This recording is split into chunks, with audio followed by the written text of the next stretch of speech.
When you buy Kroger brand products, you feel like you're winning. That's because they offer proven quality at lower than low prices. In fact, we guarantee that you and your family will love how Kroger brand products taste, or you get your money back. So next time you're shopping for the family, look for delicious Kroger brand products, because they'll make you all feel like you're winning. Shop now, in-store, or online. Bakers, fresh for everyone. It's time for a Big Blue Kickoff Live. Nobody can ever tell you that you couldn't do it, because you did. On Giants.com. You know what I saw? New York Giant pride. And the Giants mobile app. 17-14 is the final. One touchdown, we are world champions. Believe it, and it will happen. Part of the Giants Podcast Network. Let's go out there like a bunch of crazy dogs. Have some fun. Welcome to Friday's edition of Big Blue Kickoff Live, presented by Cadillac, the official luxury vehicle of the New York Football Giants. So glad you could join us for the next hour. We'll take your phone calls as well as preview one of the Giants' 2024 regular season opponents. Today it will be the Cincinnati Bengals. And if you want to hit us up on Twitter, I'm at GiantsWFAN. He is at Matt Citak. And, of course, you could always go hashtag Giants Chat on Twitter as well. As always, if you don't catch the show live, you can catch the entire archive of all of our Giants Podcast Network programs through the Giants mobile app, podcast platforms everywhere, and at Giants.com/podcast. Our number, jot it down for right after we get done with our Cincinnati Bengals expert, is 201 939-4513. 201-939-4513. And, you know, I'll tell you something. It's amazing how the calendar is flying by. Matt, this is the last weekend of June, and training camp's going to be here just around the corner. I know. How excited are you? How did that happen? It seems like we were just at the Combine. I mean, as you know, you've been around the team and the building enough years. We don't really have an off season. The season ended, it jumped into the Senior Bowl, getting into the Combine, leading up to free agency, the draft, then we have OTAs, minicamp. We're in the the little dead period now where there's a couple of weeks, but we're literally going to blink and all of a sudden training camp's going to be here. Indeed, which is why we are previewing the Giants' 2024 opponents. Today we look at the Cincinnati Bengals. Week 6, October 13th. It is a prime-time game as the Bengals come up here to play the Giants at MetLife Stadium. And to preview the Cincinnati Bengals and what we might see that night is Mo Egger from ESPN 1530 and WLW Radio in Cincinnati. Mo, we appreciate your time today. Thanks for joining us. Anytime. Thanks for having me. What's going on? Well, I guess the first thing that anybody's going to ask you, if they're from out of town and wants to know about the Bengals, is A, is Joe Burrow going to stay healthy this year? And B, is the line good enough to protect him so that he can stay on his feet? Two terrific questions.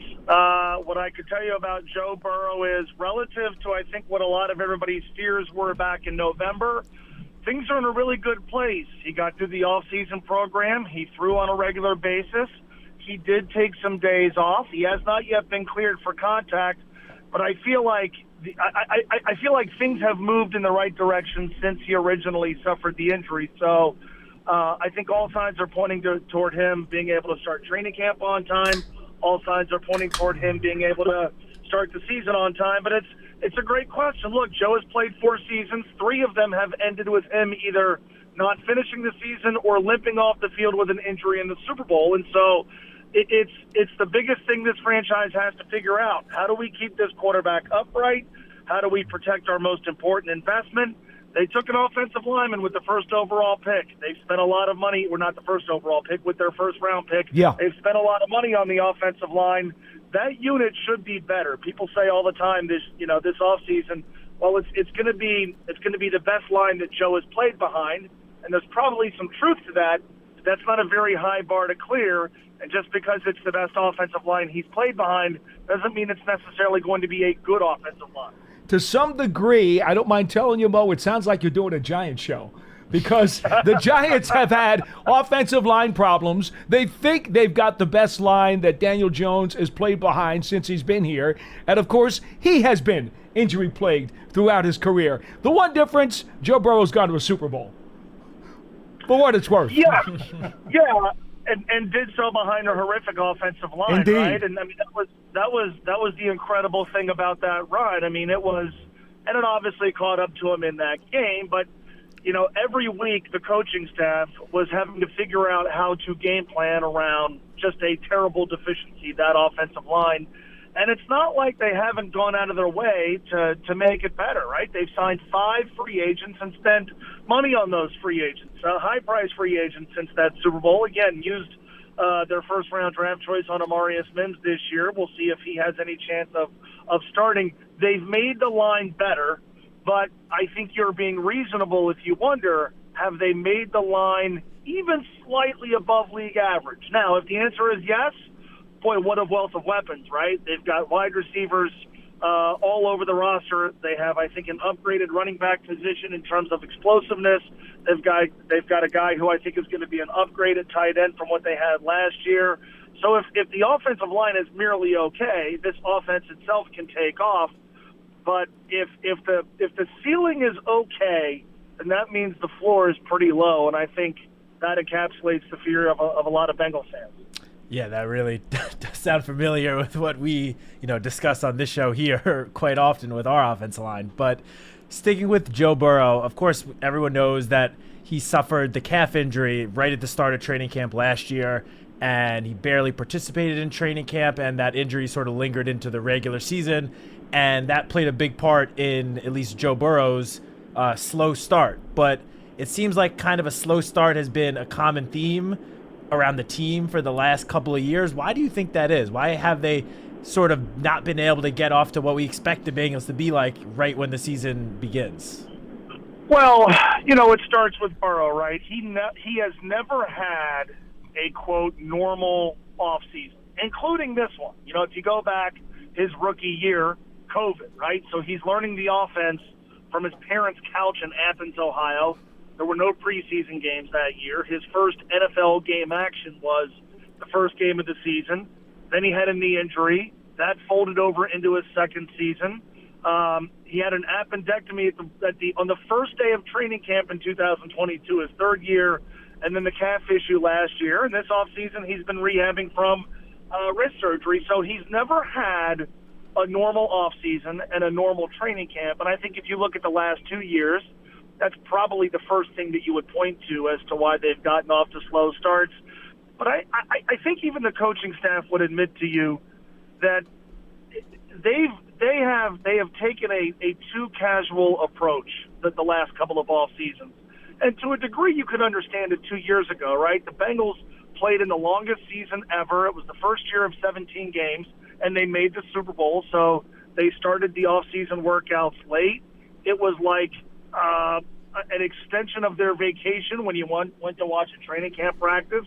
And the idea is, Zach Taylor's a Sean McVay disciple, right? The Rams, famously so, don't play anybody in the preseason. I think Zach Taylor took that to another level. and I think what you saw was a team that over the last couple of years was, frankly, ill-prepared to compete. They put such a premium on health, put such a premium on everybody being able to answer the bell, that once the bell rang, they weren't ready to go. And so I think there's two things to consider this year. Number one, I believe they'll put a bigger premium on physical fitness, on playing many of their guys in the preseason, upping the level of physicality to the degree that you can in 2024 during training camp. Yeah. Because they can't start 0-2 every year. The other thing is, look at their schedule to start the season. Now, people are going to see they play the Kansas City Chiefs week 2, but that game is sandwiched around a game against the Patriots at home. Bengals are 9.5. A game against the Washington Commanders at home. They're projected to be 10.5-point favorites. Week 4, they go to Carolina. Might be the worst team in the league. And so the league has said to the Bengals, all right, look, you guys have had such an awful time in September the last couple of years. Here's a bunch of patsies. Here's a bunch of teams with either rookie quarterbacks, new head coaches. If they can't get off to a good start this year, boy, that's a big Yeah, problem. like Joe Burrow really needs any help. I mean, come on, Mo. Really? All right, I protest. If that's what the league did, then I protest right now. Honestly, and we laugh, and there's no question there are some similarities in terms of what this team has dealt with compared to the Giants. I got to ask you, though, about some of the offseason rumblings with T. Higgins. I mean, the guy, when he came out of school, I thought he would have been just an absolute superstar. And to be honest, he is a star. He may not be a superstar, but he's a star. And we know he's in the final year of his deal. And there are constantly rumors about him being traded, yet he is still in Cincinnati. Is he going to be disgruntled to the point where he may not be the guy that you've seen? Or is he going to play his butt off looking for another contract? Based on his track record, I believe the latter. And look, I'll correct you slightly here. I don't think there have ever been trade rumors. Now, T did request a trade. I don't think the Bengals ever came close to trading him. I don't think they ever seriously entertained any offers. Well, Mo, I think every fan group in every other NFL city kept saying, "Oh, what if we could get T. Higgins? Because he's probably on the block. Let's see." So I think it was trade wins outside Cincinnati. I'm not accusing the Bengals of floating his name out. Yeah, I think that's fair. Look, the fact is, T. Higgins did request a trade. Look, here's the reality for T. Higgins. He plays on a team with Jamar Chase, and right or wrong, fair or not, they want to pay Jamar Chase. They've already paid Joe Burrow. They like T. Higgins. They like T. Higgins enough to franchise tag him and lose him at the end of this year because they think they can win a Super Bowl with him. In terms of him being disgruntled, I point to last season. The Bengals played a game, Week 17, against the Kansas City Chiefs. They needed to win that game to have any chance of getting to the postseason. T. Higgins got hurt in that game. Now, I think a lot of us would have understood it if T said, you know what, screw it. I'm hitting free agency. I ain't going out there and further risking injury, aggravating an injury, making it worse. And what did he do? He snuck out onto the field with his coaches not even knowing this is a guy who is a gamer. So all I can do is defer to the track record and say that as much as he is probably not very happy about not getting a contract extension, he's never shown any tendency that would make you believe he is going to put himself ahead of the team, or he's going to be a disruptive force in the locker room, or he's not going to give it his full effort. Now, if the season goes sideways, the Bengals stumble out of the gate and they're playing out the string and have no chance of making the postseason in November and December, then we'll see. But I don't think anybody here expects that. And look, at the end of the day, he's going to make $21 million this year. And in a wide receiver market that has exploded dramatically since he first started negotiating with the Bengals, and obviously those negotiations haven't resulted in a contract, the wide receiver market has exploded multiple times since then. If he goes out there and has a killer season and has the sort of year that we know he can, he's going to cash in. It ain't going to be in Cincinnati, but he's going to cash in somewhere. Yeah, so we obviously know, everyone knows around the league, Jamar Chase, T. Higgins, the top two options, in the offense, the top two weapons at least. But a pretty, in my opinion, underrated player who's been there the last 8 years is now gone, Tyler Boyd, who just left and signed with Tennessee. With Boyd now gone, and he has been averaging close to 100 targets over the last 5 years. With Boyd now gone, who do you expect to step up as sort of that number 3 option in the passing game behind Jamar Chase and T. Higgins? Well, you're right in pointing out Tyler Boyd's importance to the offense. I mean, you talk about somebody who, going back to when A.J. Green and Andy Dalton were still here, fit the role that he was asked to fit perfectly as a number 2 guy, and then once the Bengals got T. Higgins and Jamar Chase as a number 3 guy, and he fit that role perfectly. I think you have to look at what they've done in the draft the last 2 years. They've drafted 3 wide receivers, right? The team that has T. Higgins and Jamar Chase has still drafted 3 wide receivers. The kid who's really exciting to me is Jermaine Burton, who they drafted from Alabama, who averaged 20 yards of reception in 2022. He's a burner, but he can play in the slot. They've loved what they have seen from him so far in minicamp. I think the really interesting piece, though, is Mike Gesicki, the tight end who was in football Siberia last year with the final year of Bill Belichick and the Patriots, but when he was with the Miami Dolphins, had some really, really productive seasons. And if you go back to 2021 and 2022, Joe Burrow took great advantage of the tight end's athletic ability enough that what happened with C.J. Uzomah? He played a season with Joe Burrow and he got paid by the Jets.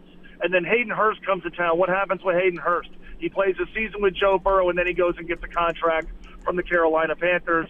It didn't work out with Irv Smith last year.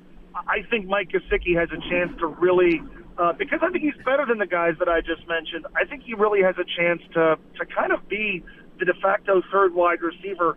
They also drafted 2 tight ends, which to me says they're going to use one of those guys as kind of the inline guy, and they're going to take Gesicki and move him around a little bit. And I think statistically he's due to have a big, big season and effectively be the guy who, from a production standpoint, replaces Tyler Boyd. All right, I don't know how much more time you have, Mo, so let me just flop at the defense real quick and at least address the fact that I know they need their defensive unit to get better as a whole. Sheldon Rankins comes in. We know him from New York when he was with the Jets at one point. I know Von Bell is now back in Cincinnati. How much better can this defense be, obviously knowing that Hubbard and Hendrickson, the 2 H guys, are H2O, if you will, or H2D for H2 defense, right? That those 2 guys are basically the linchpins of what they're doing there. Yeah, I think the defensive side, the questions on the defensive side are actually the most interesting ones as training camp gets started, because last year they were terrible at 2 things. Number one, they replaced their 2 starting safeties. Jesse Bates left via free agency, Von Bell left via free agency, and then what happened? They were dead last in the league in explosive plays allowed, and it wasn't even close, them and whoever was right behind them. They were terrible at not giving up chunk plays. They got beaten over the top 1,000 times. So obviously that points to what they didn't do at safety last year. So what do? They brought Von Bell back. They signed Geno Stone from the Baltimore Ravens. They decided to go with veterans after the youth movement last year failed spectacularly. They have to get better there. I think the cornerback position is really interesting with this team because the guy who was for a while their best cover corner is no longer here, and so it's Cam Taylor-Britt, it's DJ Turner. There's a lot of upside. There's also a lot of inexperience. The other thing with this defense is they were terrible up the middle against the run, and I think one of the more interesting things about this defense is coming into the offseason, we said they've got to get better at defensive tackle. And then in free agency, they lost their best defensive tackle. And so, yes, they replaced DJ Reader with Sheldon Rankins. They did use 2 second-day picks on defensive tackles, but this is a division where you got to go up against Nick Chubb, and you got to go up against Derrick Henry now, Najee Harris, even Lamar Jackson.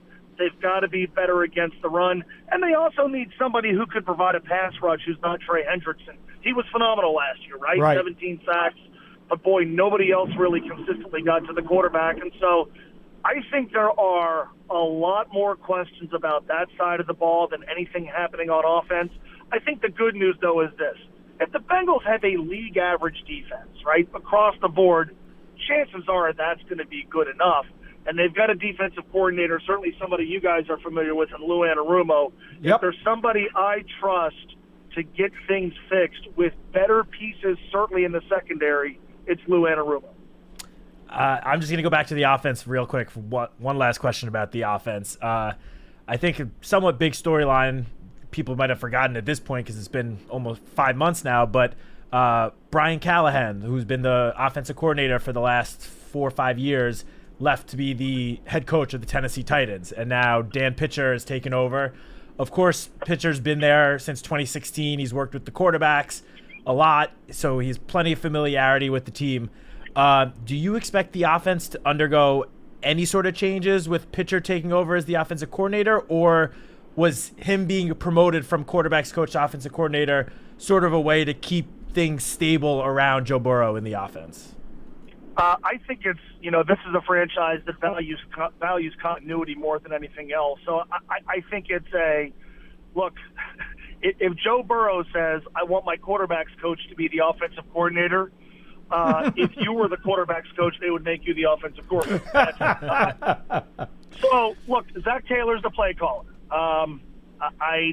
I certainly have had my criticisms of that. I've often wondered, would it make sense to just sort of change how things function on game day to make things a little bit more efficient, because for all of their talent over the last couple of years, they have gone through some long lulls offensively, but I expect the offense to look mostly the same. I think the one just sort of noticeable difference more than anything else is they feel like they're going to be a little bit more explosive at running back because Joe Mixon moved on and they replaced him with Zach Moss. But, look, at the end of the day, the identity of this offense is let Joe Burrow make reads, let him use his football IQ, spread him out as much as you can, and let him find the open guy. We're not exactly talking about the most sophisticated offensive playbook. I don't think that's going to change all that drastically. Great stuff, Mo. I know you've got family in tow, so we're going to let you go. I already went over a few minutes from what I promised you, but I appreciate it. Enjoy your summer. Thank you, Mo. Anytime, guys. Thank you. Mo Egger from ESPN 1530 and WLW Radio in Cincinnati, one of the big sports personalities out in that town. We appreciate his time today discussing the Cincinnati Bengals. Again, they'll be coming to play the Giants here at MetLife Stadium, middle of the season. And, I'll be honest with you, Matt. When he started out talking about it, it hadn't really occurred to me as much. But then the second we started talking to him, it's like, well, yeah, offensive line has been in flux for years. Quarterback is constantly getting hurt. Now, I get it. I know. Burrow, Chase, superstar players they've had. They went to a Super Bowl. I get all of that. But the parallel in terms of some of the issues that Bengals team has had or is trying to fix, getting off to slow starts. I mean, this all rings true, doesn't it, to people here in North Jersey? Yeah, it definitely does. I mean, there are definitely some similarities. I mean, Joe Burrow is probably one of the top young quarterbacks. It's still fair to call him young, right? He's on the younger side, going into year 5, but still one of the top up-and-coming quarterbacks. I mean, every year going into the season, he's a perennial, MVP candidate. I'm going to say he's one of the top 5 quarterbacks in the league, period, regardless of age. Is that okay? Yes, okay. I agree with that 100%. All right, we're good. So they've got, I guess, a little more stability in that sense, in that they have their guy that they know will be under center for the next, another decade plus. Sure. But, yeah, when it comes to the issues surrounding the Bengals, it does, bring a lot of familiarity with what the Giants have dealt with the last couple of years. Now, I will say the Bengals, similar to the Giants this offseason, have made an effort to really improve the offensive line.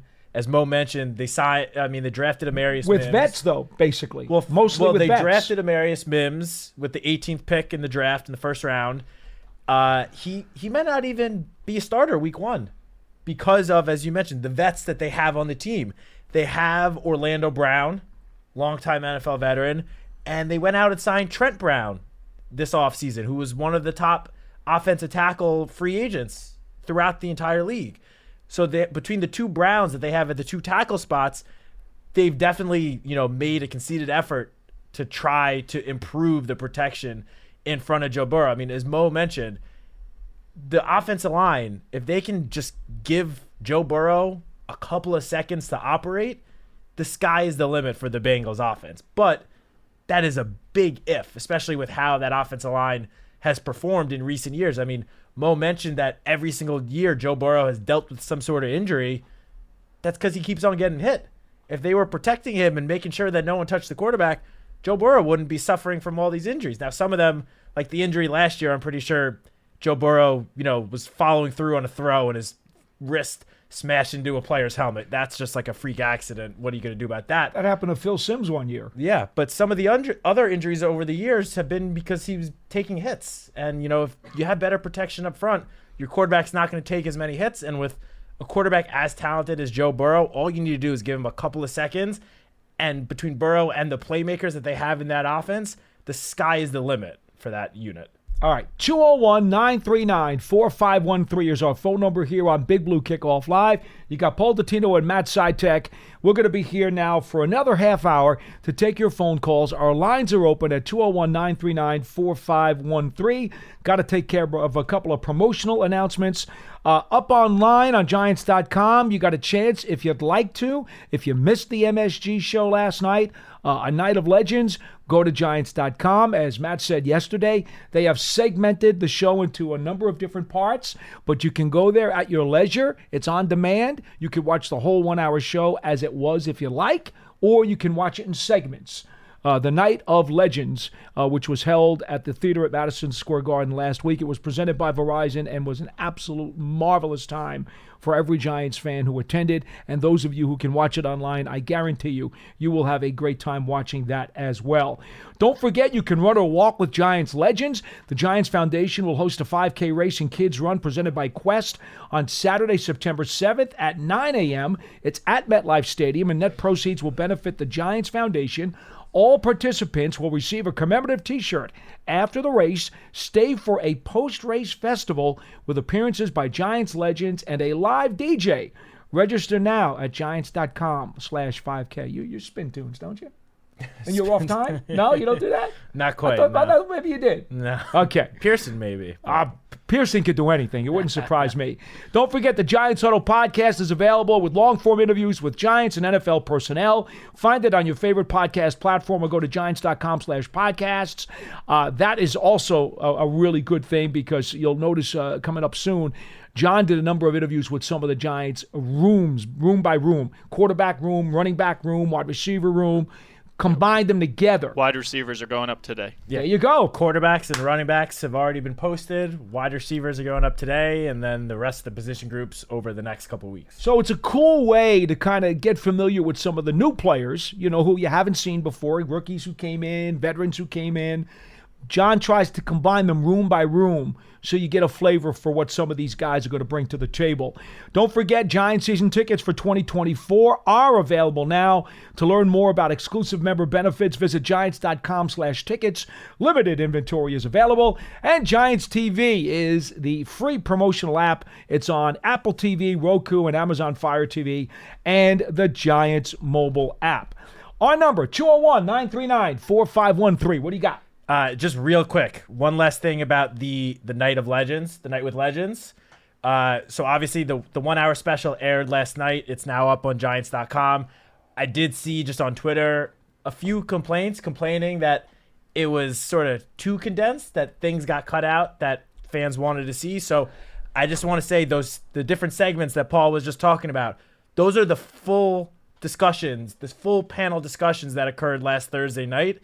So, for example, there are 5 segments. One of them, I believe, is the top plays in Giants history segment, which, if you saw photos, this was like Bob Papa sitting with about 20 of the biggest Giants legends in history. That segment alone is about 70 minutes long.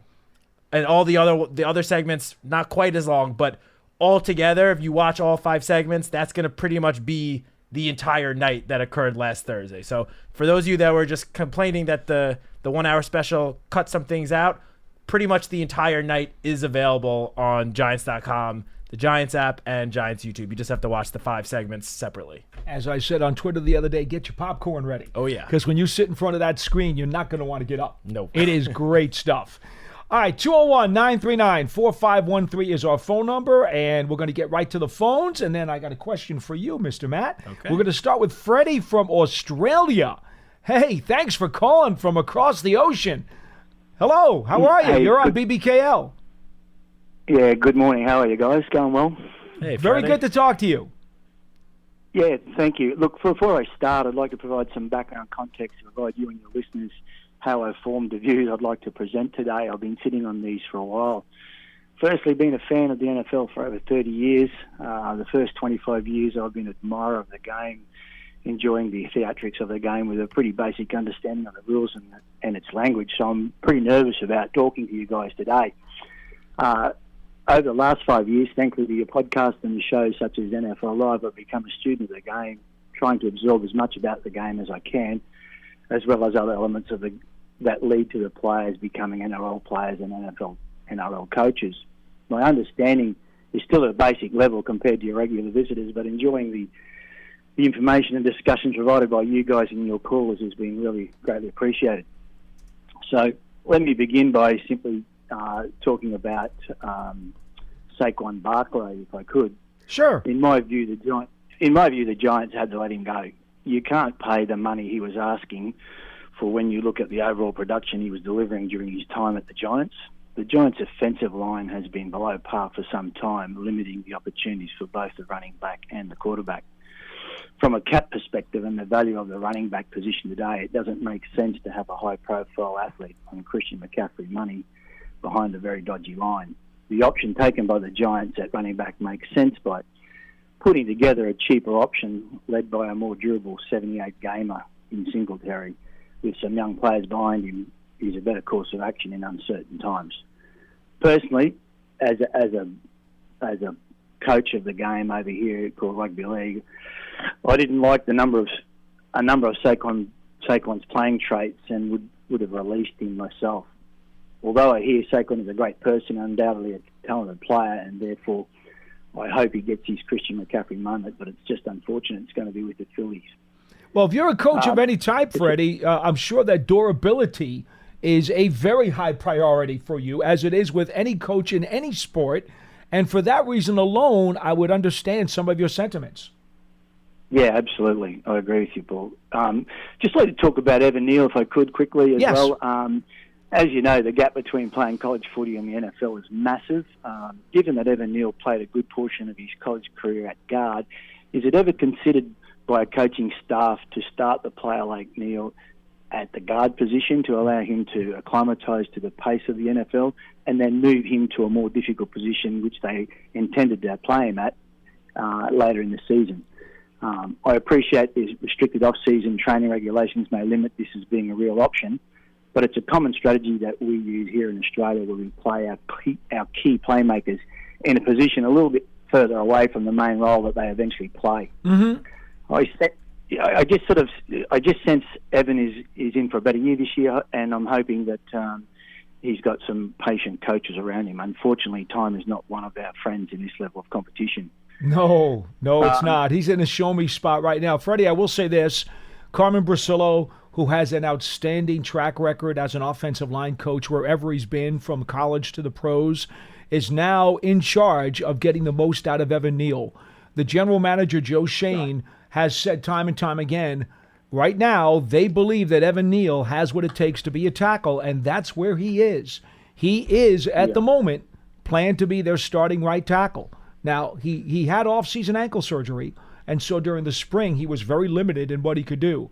But they believe he'll be healthy enough by training camp, and Brasillo's number one charge is going to be get Evan Neal up to speed.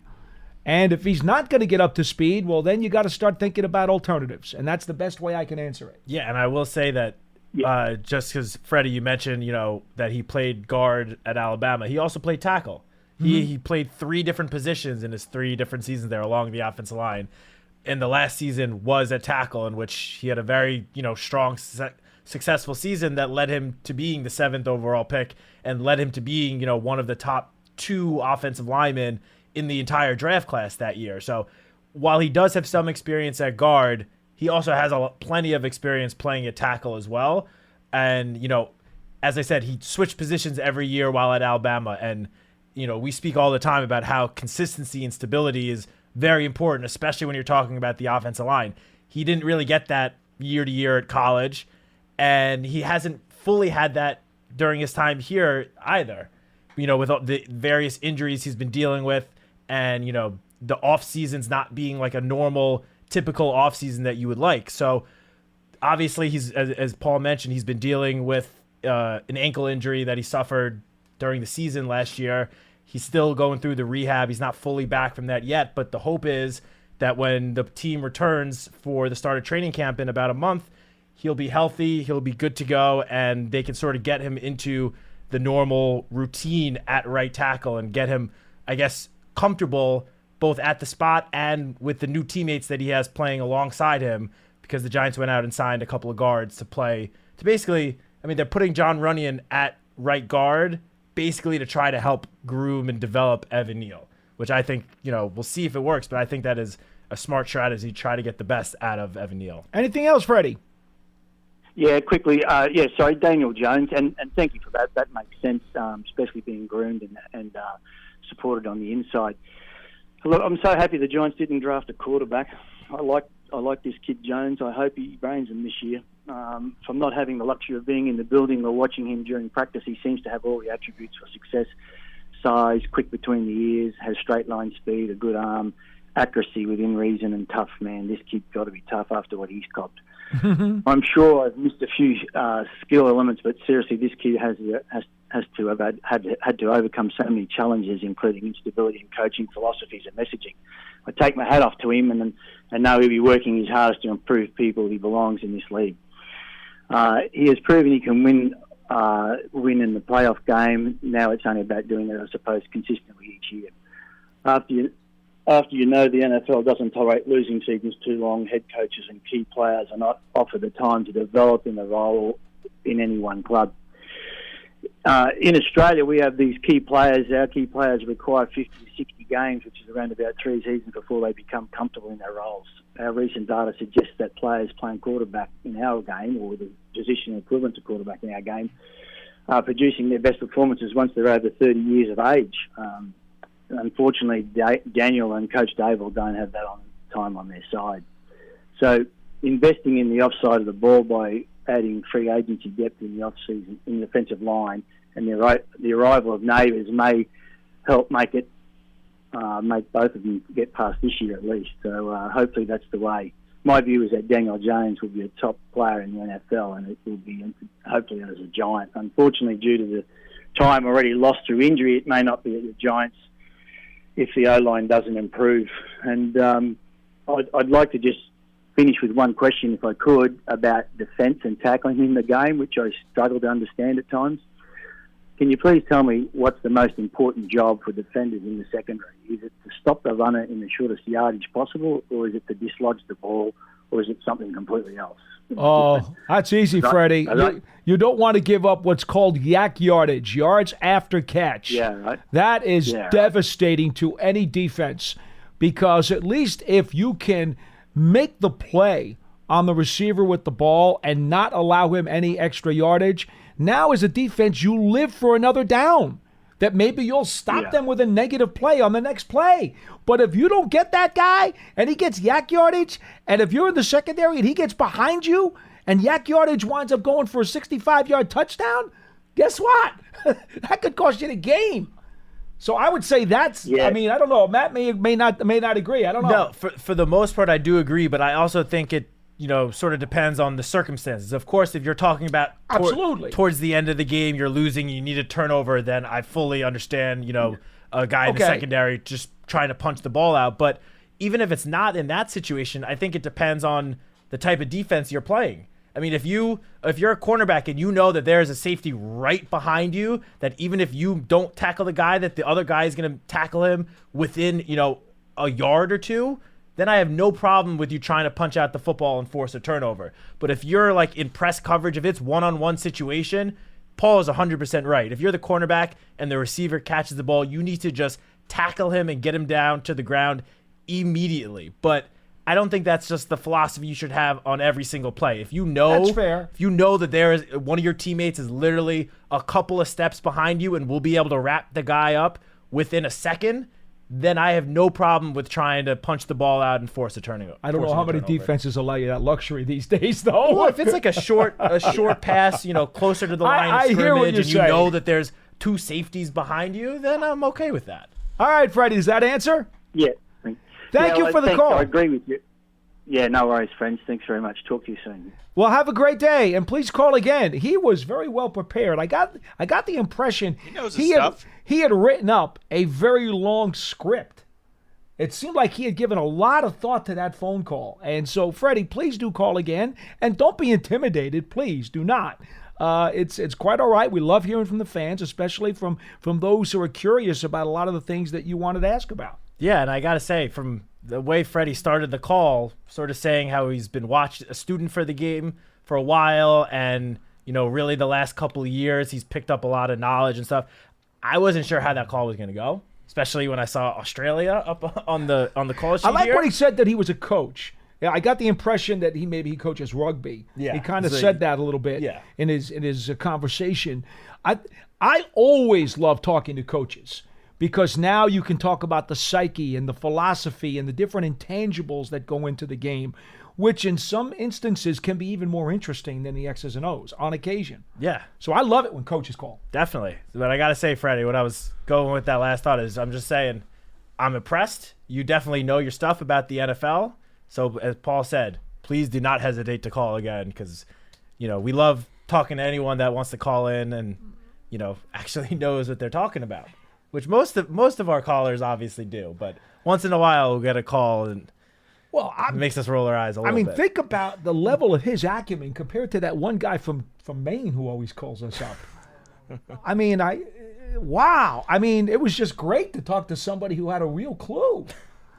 All right, so I wanted to ask you a question, okay? And it's open to you fans out there at 201-939-4513. We got about 20 minutes left in the show, so by all means, please give us a ring. There's a CBSSports.com item that went up today about the top 20 wide receivers in the league in 2024. Okay? The Giants have drafted a very high-profile wide receiver named Malik Neighbors out of LSU. Yes. There is a tremendous anticipation that he will burst onto the scene as a rookie and become an immediate impact player. Now, we've warned people about not to get too carried away right out of the box, but it's certainly possible that he could be an immediate superstar. He's got the skills for it. We just don't know how quickly they're going to show up. So I'm going to ask you this.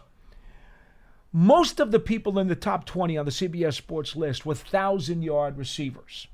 So I'm going to go a little bit higher than that. And I'm going to tell you that last year in the National Football League, there were 12 receivers who caught at least 1,200 yards worth of passes. Jamar Chase was number 12. So I won't ask you, do you think that Neighbors goes to the Pro Bowl as a rookie? I'm not going to ask you that. I'm going to ask you this. I won't even ask you if he gets 1,000 yards, because you know what? There were 28 receivers in the NFL. 28 that had 1,000. I'm going to ask you as a rookie, does Malik Neighbors catch at least 1,200 yards worth of passes? Yes or no? And I want you folks to dial us up and get in on this. 201-939-4513. 1,200 is a lot. That is a lot of yards. It is a lot. There are 12 guys who did it, though. 12 guys who did it. And obviously, if he should get that high, he would probably make this list of top 20 in the league. And that itself should lend some context to the question. Yeah. Okay. So if I have to go with my gut reaction, I would say I do not think he reaches 1,200. And this is not saying that I do not believe in Malik Neighbors. I very much do. After that one OTA practice where he made those two unbelievable catches right in front of us in the end zone, I was completely sold at that moment. And I very much think that Malik Neighbors is going to have a very successful NFL career. But 1,200 yards, especially as a rookie, that is a lot. That's asking for a lot. As you mentioned, only 12 players in the NFL did that last year. And if you look at the list, those are 12 of the best wide receivers in the NFL. And I do think Malik Neighbors could get into that conversation and, pretty early into his NFL career. But, and I've spoken about this on the show before, I'm very high on Wan'Dale Robinson this year. I think he's going to have a true breakout season. And I think those two players, Neighbors and Wan'Dale, are going to be easily the two top targets in the passing game. They're going to get the most targets from Daniel Jones. And because of that, I don't know if Malik Neighbors is going to quite reach 1,200. I think if I had to guess, I would put him in the 1,000 to 1,200 yard range. Mm-hmm. I think that is where he will end up, plus maybe 6 to 8 touchdowns. I think realistically speaking, if the Giants can stay healthy at quarterback and the offensive line can, as we talked about yesterday, just have adequate play, I do think that those numbers are definitely attainable. And he could end up getting more than that. I mean, if it's a situation where the offensive line, the 5 presumed starters end up starting most of the year, that probably means good things for the offensive line if all 5 guys play most of the year. And if the offensive line plays well, I think we're going to see a much better version of Daniel Jones than we saw last year. So if in an ideal world, if everything around him is close to perfect, then I do think Malik Neighbors can top 1,200 yards. But as we've seen many times year after year, very rarely do you get the ideal perfect situation. Injuries do happen. And so if I had to say right now, I think he's going to go just short of 1,200 yards. I do think he could still end up making a Pro Bowl, depending on how other wide receivers do. But I think Wan'Dale and Malik will get the 2 most targets, but I still think there's going to be some balance in the passing game. I agree with you. Darius Slayton and Jalen Hyatt, they're both going to get their fair share of targets. Yeah, that's why I think he'll get 1,000. I don't think he'll get 1,200. I think the tight ends, I know you and I disagreed about this a couple weeks ago, but I think the tight ends, while they're not going to play, the biggest role in the passing game, I think they're both going to garner targets as well and get a decent amount of looks between Bellinger, Cager, Theo Johnson. Between those 3, I think it's going to be very balanced. I don't really expect one to get significantly more than the other. And even the running backs in the passing game, I think they're going to get a decent amount of looks. So while I do think Neighbors and Wan'Dale are going to get the most targets, because of what I think will be a somewhat more balanced passing attack, I don't know if he's going to reach 1,200 yards. I'll go for 1,000, but I won't go for 1,200. For reference, folks, if you want to chime in on this question, there have been 8 players in NFL history who have had at least 1,200 receiving yards in their rookie seasons. Nakua, Bill Groman back in 1960 with Houston, and of course that goes back to the AFL. Chase, Jefferson, Bolden, Moss, Beckham, and Billy Houghton, who in 1952 did that with Green Bay. Of course, that goes back to the years of yesteryear.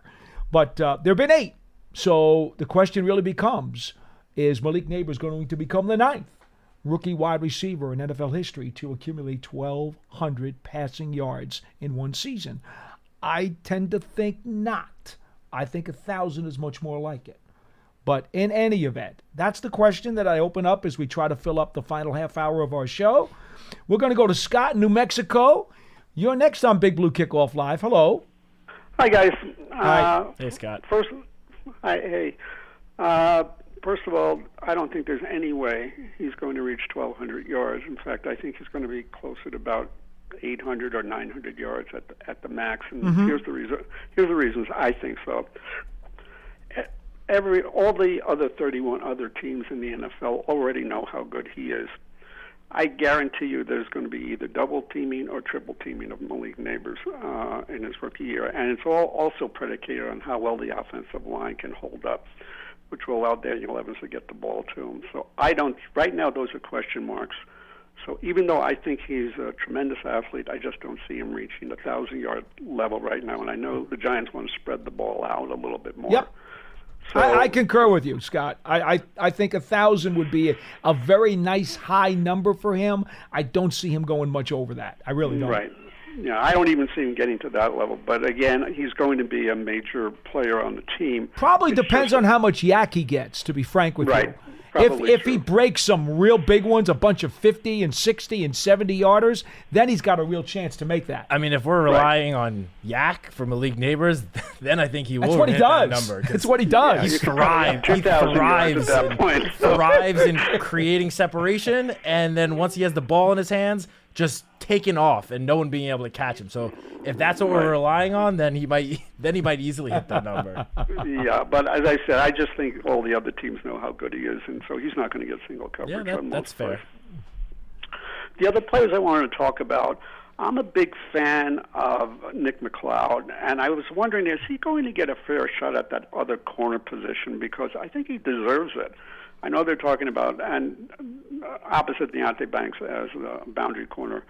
I just think he hasn't really been given his due, or you can disagree with me if I'm wrong, but I just think he has that potential. I know how good he is on special teams, but can they give him a real chance to earn the position at the other corner spot? I wanted to get your opinion on that.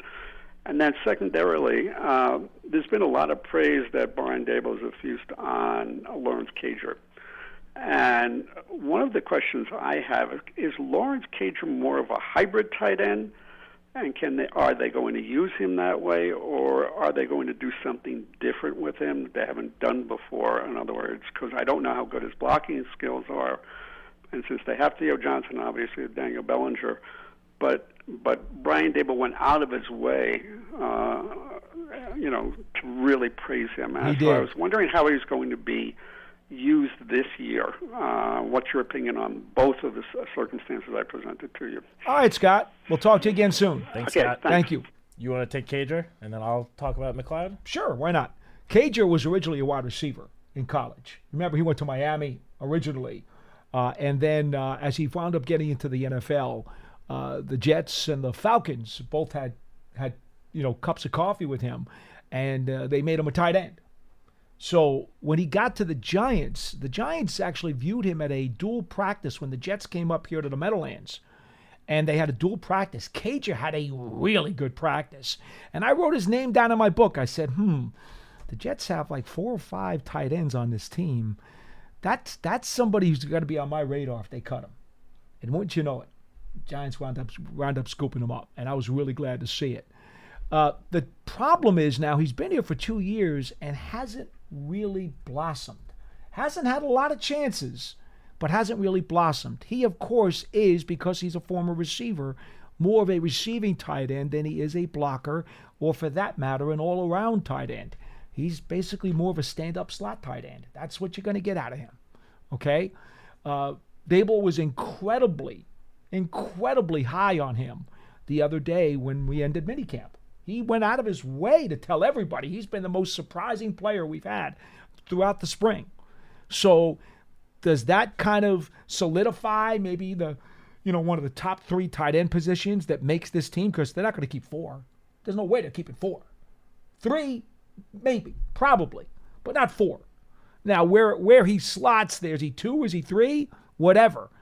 So I've always been a proponent of Cager, but, he's never really been able to blossom and bring out the best in his game.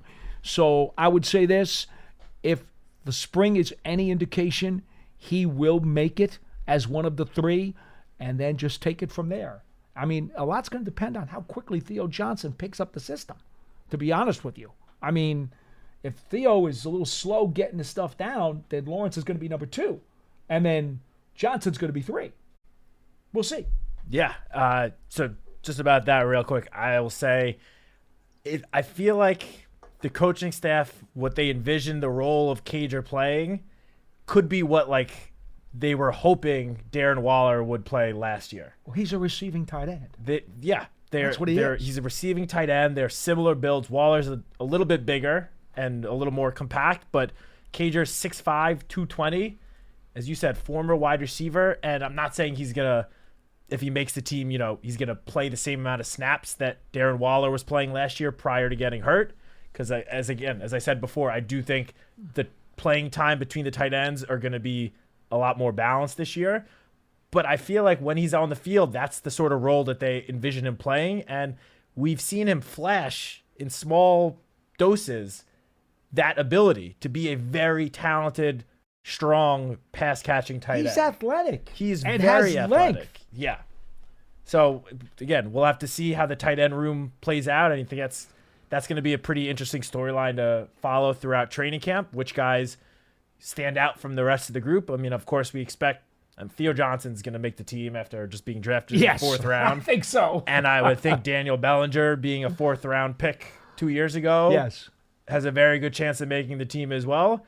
Outside of that, the other spots are kind of up for grabs. And so we'll have to see how that plays out. Now, in terms of McLeod, I think he does have a chance to win that second outside corner spot. And I know during OTAs, Brian Daboll came out and said that, at least as of right now, Cordell Flott has the second outside corner spot. And I think to start training camp, that will be the case, because that's what we saw all throughout these spring practices. But it was interesting that the Giants didn't really, other than bringing McLeod back and then a couple of, end of the roster signings like David Long and Trey Herndon, they didn't really add any veteran cornerbacks this offseason. Of course, they drafted Drew Phillips as well, but he's a slot corner. They didn't go out and sign any, big name outside cornerbacks, which a lot of people thought they would. Now, of course, there's still another month. They still could add someone like that, and those guys can be costly too. They can be costly. Like Stephen Gilmore, who's still a free agent, he's going to sign for more than what I would expect the Giants are willing to give any free agent at this point of the offseason. But Nick McCloud, he did primarily play on the outside last year when he got some playing time. He played in all 17 games. He started 3, and he got, let me see the exact number, 244 snaps at outside corner, according to Pro Football Focus. And again, I don't want to start a Pro Football Focus conversation with you, Paul, but if you look at some of the analytics, not the PFF grade, but the actual analytics of McCloud's season last year, he played well. He played well when they called upon him to line up outside. He gave up 15 receptions for 152 yards and 1 touchdown all season. See, this is good because they actually got something right. His coverage grade. McCloud's a good player. His coverage grade, which I know we take it with a grain of salt, but he got an 80.7 coverage grade, which is a strong number. Now you had to push it. Okay, we'll stop with that. But point being, just believe your eyes. Believe what you see, like Antrell Roll used to say. Yes. McCloud can play in this league. Since he got here, the last 2 seasons, he hasn't played a ton, but when he has been on the field, he has played well. Mm-hmm. And the first season, 2022, the Giants picked him up off waivers right at the end of training camp. So there was no offseason to really learn the playbook and get accustomed to the defense, learn how to play with his teammates. He was just thrown right in there. Now, they brought him back this year, obviously. I believe he got one of the tenders. They tendered him. Yep. And he's returning.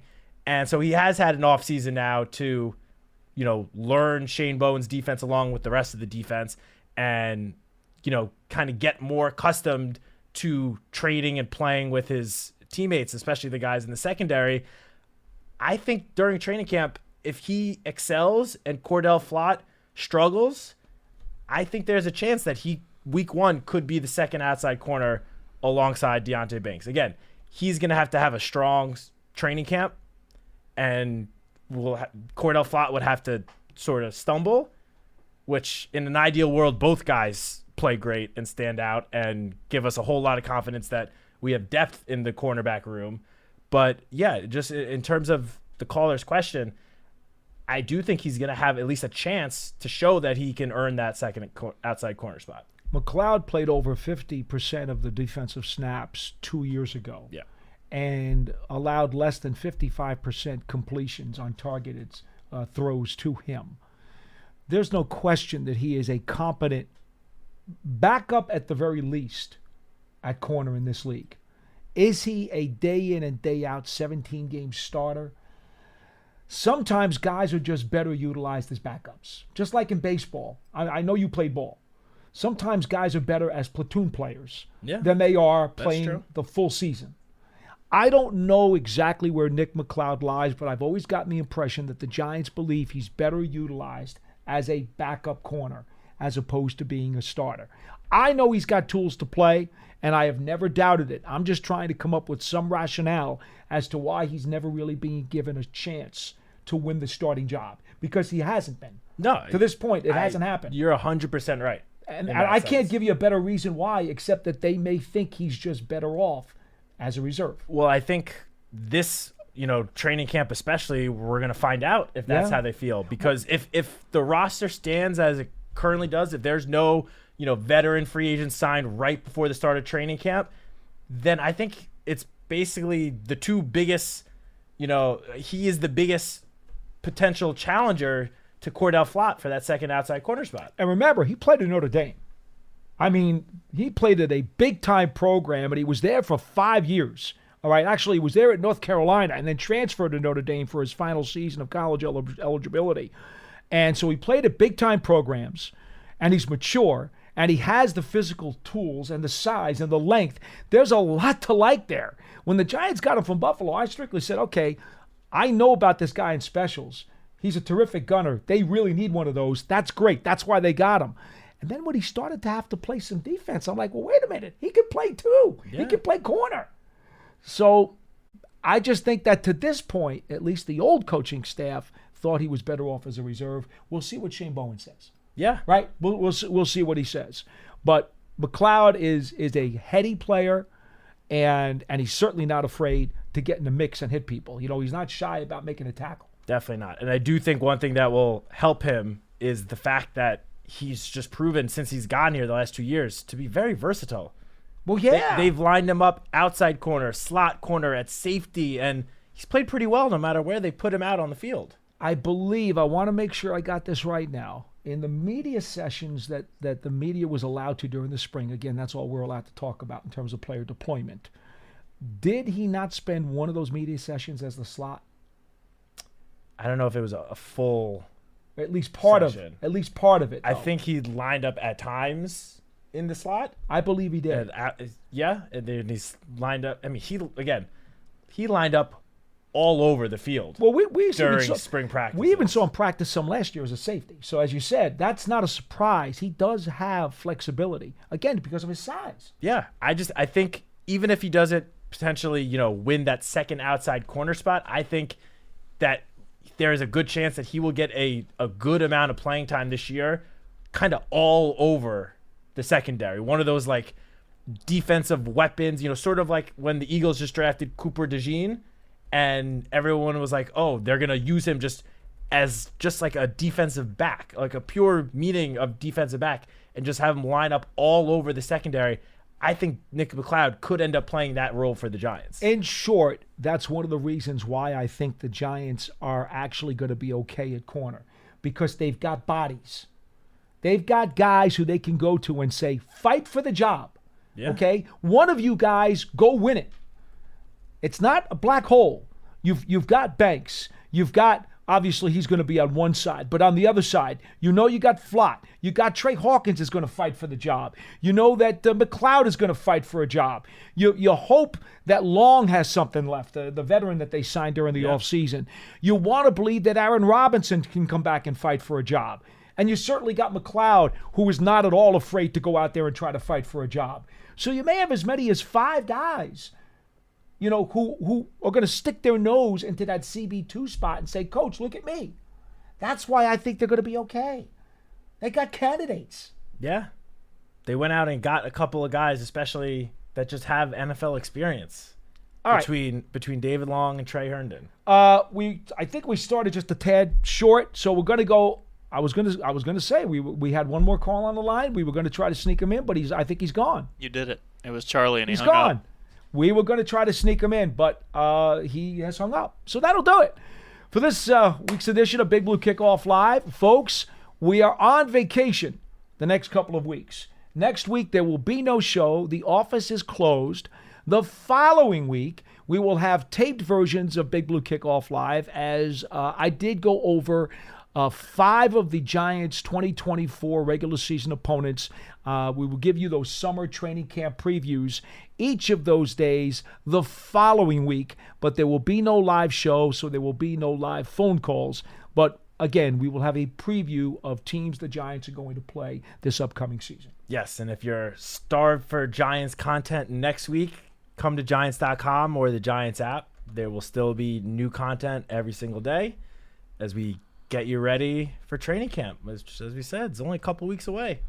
All right. Well, that'll do it for today's show. For Matt Citak, I'm Paul Dottino. You've been listening to Big Blue Kickoff Live, presented by Cadillac, the official luxury vehicle of the New York Football Giants. Happy 4th of July, everybody. Stay safe and enjoy. We'll see you in about 3 weeks.